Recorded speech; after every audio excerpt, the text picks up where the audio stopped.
Hi, it's me again with Corel Draw Tips and Tricks. Pretty cool little graphic. I left out one detail that I'm going to change in this, and instead of just redoing it, I thought I'd just make one for the video.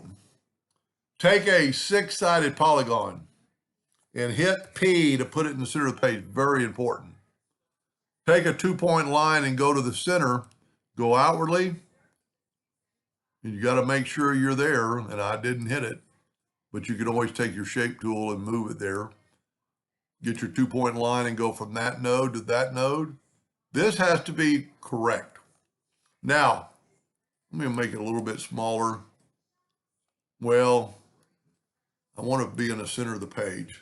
Let me just back up here from when I did that. Now what I want to do, I'm going to set my nudge factor on like 20 inches because I'm pretty big, and I'm going to take my Smart Fill tool and I'm going to go ahead and use that blue again. And by doing that, I've created some objects.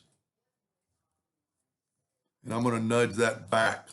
Now I'm going to take, really I can take these two away because I want to make a copy of that one. But then I want to take this one and I want to add a little interactive fill tool, maybe make it a little white toward the front. Instead of doing that 3 times, I'm going to Control D, Alternate C, and rotate it 120 degrees. And then that part's done. I'm going to go ahead and add lines. That's what well, you know what? Let me think about this. I really want the lines on the inside, like that. I'm thinking.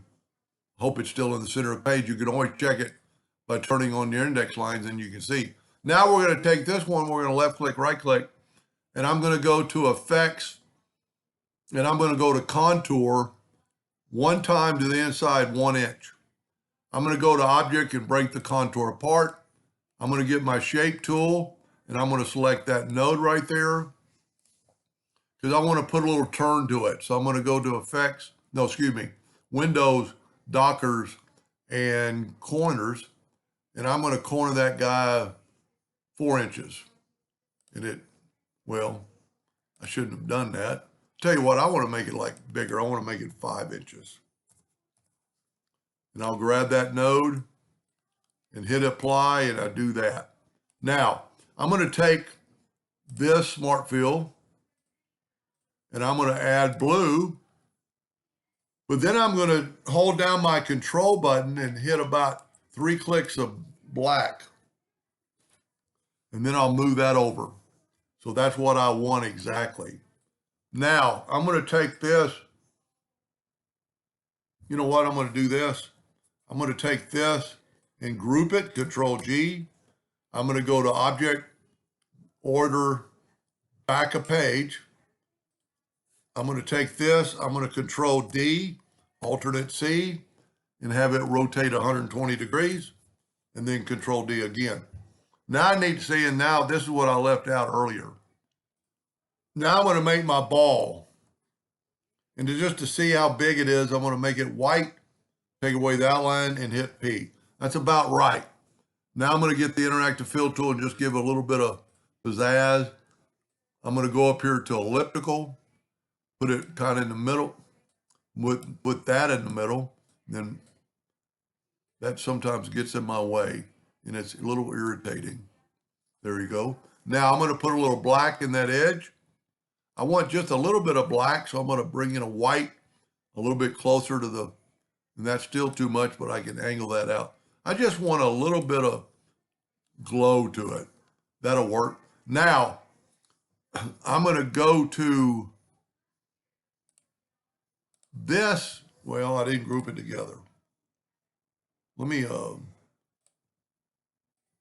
I'll take this. I'm going to go ahead and group them. I'm going to go to Object, Order, Front of Page. And look at that. Now you got a ball inside of a cube with rounded corners. Now with that, I can put an outline on the lines too. I can make them a little thicker. I can take the whole thing. And when you have more than one object, it's not going to show you anything. But see, it put a red line. I'm going to take that line away. And that looks pretty cool. The only thing I could do different is make this I could make the ball better. I might make a second video. Anyway, hope that helps somebody someday.